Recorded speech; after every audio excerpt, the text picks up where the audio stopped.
बिस्मिल्लाहिर्रहमानिर्रहीम। नाज़रीन, मैं हूं जावेद बलोच और आपसे हम मुखातिब हैं इस्लामाबाद से। जो आज की अहम डेवलपमेंट्स हैं वो आपके इल्म में लानी है और जो आगे होने जा रहा है उसके मुतल्लिक आपको आगाह करना है। मामला जो है वो खाना जंगी की तरफ चला गया है। मुल्क में जलाओ घिराव है और खाना जंगी की सूरत हाल पैदा हो चुकी है।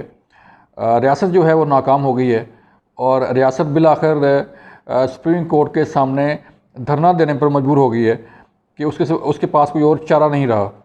इमरान खान साहब जो है वो 9 मई को गिरफ़्तार होने के बाद जब गुज़िश्ता रोज़ रिहा हुए तो आज जुम्मा के दिन जो है वो खान साहब के लिए बड़ा लकी दिन था कि उन्हें न सिर्फ ज़मानतें मिली, न सिर्फ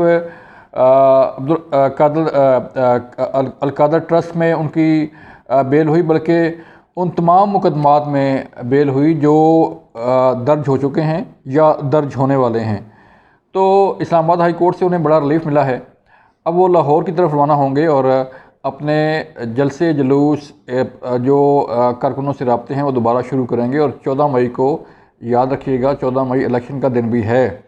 उसमें जो सूरत है वो भी आपको बताएंगे।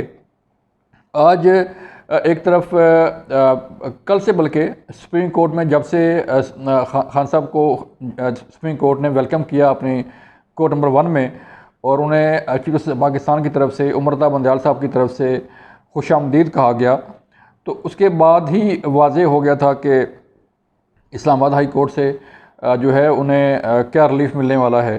क्योंकि आपने जो ऑडियो लीक सुनी ख्वाजा तारिक रहीम की, जो वकील हैं इमरान खान के, उन्होंने एक साफ़ी को पहले ही बता दिया था कि सुप्रीम कोर्ट में जब ये मामला जाएगा तो साथ ही ये उनको रिहाई मिलेगी और मामला जो है इस्लामाबाद हाई कोर्ट की तरफ जाएगा। तो ये चीज़ें जो चल रही हैं, आज जब इमरान खान साहब को खान साहब पेश हुए, बल्कि पेश नहीं किया गया, पेश हुए पुलिस लाइंस रेस्ट हाउस से, तो इस्लामाबाद में जो है वो सिक्योरिटी के इंतहाई सख्त इंतज़ामात थे। पूरा श्रीनगर हाईवे से लेके तो इस्लामाबाद हाई कोर्ट तक जो है वो रेंजर्स, पुलिस, एफसी के दस्ते तैनात थे और किसी को भी पर मारने की जो है वो परमिशन नहीं थी कि कोई कारकुन वहाँ पहुँचे। आल्दो जो तहरीक इंसाफ की सारी लीडरशिप है, फवाद चौधरी, शाह महमूद कुरैशी, एजाज चौधरी और बाकी जो लोग हैं वो नज़रबंद हैं 30 दिनों के लिए 3 MPO के तहत। लेकिन खान साहब के साथ फिर भी कुछ लोग आए इज़हार यकजहती के लिए, लेकिन वो गिरफ़्तार हो गए। आल्दो पुलिस ने गिरफ़्तार किया और फिर उन्हें वापस रिहा भी कर दिया। लेकिन आज जिस तरह खान साहब पेश हुए, बल्कि कल से जिस तरह सुप्रीम कोर्ट में पहले पेश हुए, आज जो है इस्लामाबाद हाई कोर्ट में पेश हुए, तो मुकम्मल प्रोटोकॉल के साथ, मुकम्मल सिक्योरिटी के साथ और जो है वो उनकी पेशी हुई और उन्हें उसी जगह पहुंचाया गया जहां पर बायोमेट्रिक ऑफिस से उन्हें गिरफ़्तार किया गया था। खान साहब पहले बायोमेट्रिक ऑफिस पहुंचे और वहां पर अपनी बायोमेट्रिक करवाने के बाद जो है वो दोबारा कोर्ट गए और कोर्ट से उन्हें रिलीफ मिला और बेल भी मिल गई और बेल मिलने के बाद उन्हें जो है एक और कोर्ट से जो उनके ख़िलाफ़ मुकदमात दर्ज हैं उन सब में जो है वो बेल हो गई। इससे पहले लाहौर से जो है वो लाहौर पुलिस की एक टीम यहाँ पहुँची थी इस्लामाबाद हाई कोर्ट के सामने। मामला ये था कि शायद इमरान खान को दोबारा गिरफ़्तार कर लिया जाए, लेकिन जो है वो जब बेल हो गई तमाम मुकदमात में तो फिर ये मामला वहीं पे ख़त्म हो गया। अब सूरत हाल ये थी कि एक तरफ इस्लामाबाद हाई कोर्ट का जो है वो समाअत हो रही थी और दूसरी तरफ काबीना का इजलास जो है वो जारी था, जिसमें मुख्तलिफ़ इशूज़ पर जो है वो गुफ्तगू होने के साथ साथ जो टॉप ऑफ द एजेंडा चीज़ थी वो यही थी कि इस्लामाबाद हाई कोर्ट से और सुप्रीम कोर्ट से इमरान खान को इतना बड़ा रिलीफ कैसे मिल रहा है। कुछ तजावीज़ सामने आई कि मुल्क में एमरजेंसी नाफिज कर दी जाए। उस पर काफ़ी डिबेट हुई, काफ़ी जो है वो चीज़ें जो है वो डिस्कस की गई, लेकिन जो है ये मामला मौखर कर दिया गया कि इसे लेटर ऑन हम देखेंगे। फिर जो सियासी सूरत हाल है उस पर तबादला ख्याल हुआ और हमने देखा कि कैबिनेट में मीटिंग के बाद मौलाना फजल रहमान की प्रेस कॉन्फ्रेंस हुई और उसमें उन्होंने ये कहा कि हम बिल्कुल जो है वो सुप्रीम कोर्ट के सामने जो उनका रवैया है उसके सामने एहतजाज करेंगे। अब मामला ये है कि नौबत यहाँ तक पहुँच चुकी है कि रियासत नाकाम हो चुकी है और रियासत जो है वो बजाय इक़दाम करने के, बजाय काम करने के, जो है वो धरने देने पर और एहतजाज करने पर जो है वो मजबूर हो चुकी है। कि यूँ लगता है कि जैसे लगता नहीं है बल्कि हुकूमत जो है मुकम्मल बेबस है और हुकूमत की रिट जो है मुकम्मल ख़त्म हो चुकी है। जिस तरह सुप्रीम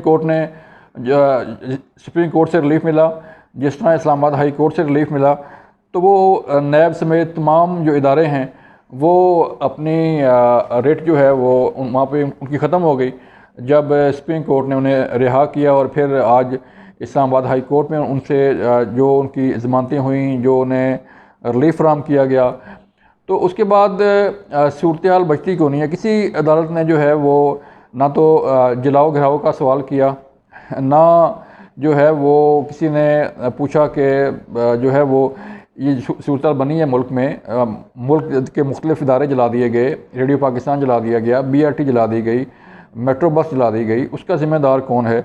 कराची में जो है वो जलाओ गिरा हुआ, इतने कारकुन जो है वो मारे गए। तो इस सूरत हाल में सिवाय खाना जंगी के, सिवाय सूरत हाल ख़राब होने के और कोई चारा रह नहीं गया कि तमाम पार्टियां जो है आपस में दस्ते गिरबान हों और जो है वो एक दूसरे को नीचा दिखाने के लिए सियासी दुश्मनियाँ इतनी आगे बढ़ चुकी हैं कि कोई भी जो है वो कुछ भी कर सकता है। पहले एमरजेंसी की सूरत हाल पर गौर किया गया, एमरजेंसी नाफिज नहीं की गई, लेकिन इसके पैरेलल जो है वो कुछ चीज़ें चल रही हैं। हुकूमती ईवानों में ये बहस चल रही है कि हुकूमत इस सूरत हाल को किस तरह कंट्रोल करे। मुख्तलिफ ऑप्शन हैं। एक ऑप्शन एमरजेंसी नाफिज करने की थी मुल्क में, वो भी ज़ेर गौर थी, उस पर अमल दरामद नहीं हुआ। दूसरी ऑप्शन जो है वो गवर्नर राज नाफिज करने की है, जिस पर बड़ा संजीदगी से जो है वो गौर किया जा रहा है कि पंजाब में गवर्नर राज नाफिज कर दिया जाए, KP में गवर्नर राज नाफिज कर दिया जाए और तमाम तर सूरत हाल जो है उसको मद्देनज़र रखते हुए आगे बढ़ा जाए। अब देखना ये है कि क्या रियासत की कहीं रेट जो है वो कायम हो सकती है। एक तरफ मुसल्लह अफवाज जो हैं, पाक फ़ौज, सिक्योरिटी इदारे जो है वो सिक्योरिटी इदारे जो हैं वो ऑपरेशन कर रहे हैं, ऑपरेशन में मसरूफ़ हैं दहशतगर्दी के ख़िलाफ़, और दूसरी तरफ मुल्क में खाना जंगी की कैफियत जो है वो पाई जा रही है।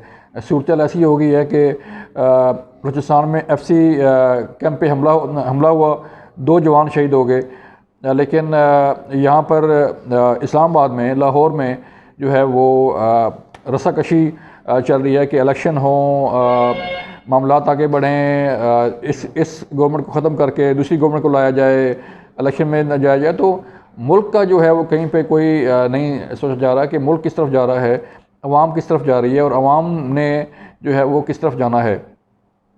बताया जा रहा है कि इमरान खान रिहाई के बाद जो है अपने दोबारा से जलसे जुलूस जो है वो दोबारा शुरू करेंगे और इलेक्शन कैंपेन जो है वो उसका आगाज़ करेंगे। ये भी कहा जा रहा है कि जो लोग 3 MPO के तहत नज़रबंद किए गए हैं उन्हें भी आइंदा जो है वो 2-4 रोज़ में रिहाई मिलने वाली है। उसके लिए भी तैयारियां कर ली गई हैं। एक जो है वो उसकी दरख्वास्त दायर की गई है अदालतों में और उस पर भी समाअत जो है वो जारी है। फिर मंडे को पेश होना है लाहौर हाई कोर्ट में इमरान खान ने, वहाँ क्या सूरत हाल बनती है। इस्लामाबाद ने तो अपना रोल प्ले कर दिया, इस्लामाबाद हाई कोर्ट में उन्हें बेल मिल गई, लेकिन लाहौर हाई कोर्ट से उनकी बेल एक्सटेंड होती या नहीं होती। अल-कादर ट्रस्ट का जो है वो केस किस तरफ जाता है, किस तरफ नहीं जाता, क्योंकि अल-कादर ट्रस्ट जो है वो इस वक्त इन्वेस्टिगेशन स्टेज पर है जहाँ पर किसी भी मुल्ज़िम को गिरफ़्तार किया जा सकता है। वही हुआ, वारंट गिरफ़्तारी जारी हुए, खान साहब गिरफ़्तार हुए और विद इन नो टाइम मुल्क में इतनी अनारकी फैली, इतना जो है वो जलाओ गिरा हुआ कि जो है वो उन्हें रिहा करना पड़ा। सूरत हाल दिन ब दिन जो है वो ख़राब होती जा रही है। मंडे के रोज़ मौलाना फजल रहमान की तरफ से PDM की तरफ से सुप्रीम कोर्ट के सामने धरने का ऐलान किया गया है, और अगर ये धरना सुप्रीम कोर्ट के सामने दिया जाता है तो इसका मतलब ये है कि जो सुप्रीम कोर्ट पर एतमाद है वो मुकम्मल ख़त्म हो गया है। जो सूरत हाल रही सुप्रीम कोर्ट में इस केस के दौरान, उससे भी अंदाज़ा हुआ, और जो पहले सूरत हाल चलती आ रही है उससे भी चीज़ें काफ़ी बिगाड़ की सूरत जो है वो तरफ जा रही हैं, क्योंकि गवर्नमेंट ने पहले ही कहा था कि हमें सुप्रीम कोर्ट पर एतमाद नहीं है और ना ही उनके फैसलों पर जो है वो अमल दरामद हो सकता है। तो इस सूरत हाल में सुप्रीम कोर्ट कहाँ खड़ी होगी, इस सूरत हाल में हुकूमती रेट जो है वो कहाँ खड़ी होगी, इस सूरत हाल में मुल्क को जो दरपेश चैलेंजेस हैं उनका क्या बनेगा। इस मौजूदा सूरत हाल में जहाँ फ़ौज मसरूफ़ अमल है दहशतगर्दी के ख़िलाफ़ ऑपरेशन में, उनके मोराल का क्या होगा। जहाँ पर जिना हाउस जलाया जा रहा है, उसको तबाह किया जा रहा है, जहाँ पर इंटेलिजेंस इदारों के दफातर को निशाना बनाया जा रहा है, और वहाँ पर इन सिक्योरिटी फोर्सेस के जवानों का मोराल क्या होगा जो मसरूफ़ अमल हैं, अपनी जान देने के लिए तैयार बैठे हुए हैं लाइन ऑफ कंट्रोल पर, बॉर्डर पर, दहशतगर्दों के खिलाफ ऑपरेशन में दिन रात मसरूफ़ हैं, तो उनके मोराल का क्या होगा। लेकिन आइंदा चंद दिन जो हैं वो इंतहाई अहम हैं, जो जहाँ पर सूरत हाल जो है वो डू और डाई वाली बनने जा रही है। कौन रहेगा, कौन बचेगा, इसका फ़ैसला जो है वो आइंदा चंद दिनों में होने वाला है। ये थी आज की सूरत हाल। अपना ख्याल रखिएगा। अल्लाह हाफ़िज़।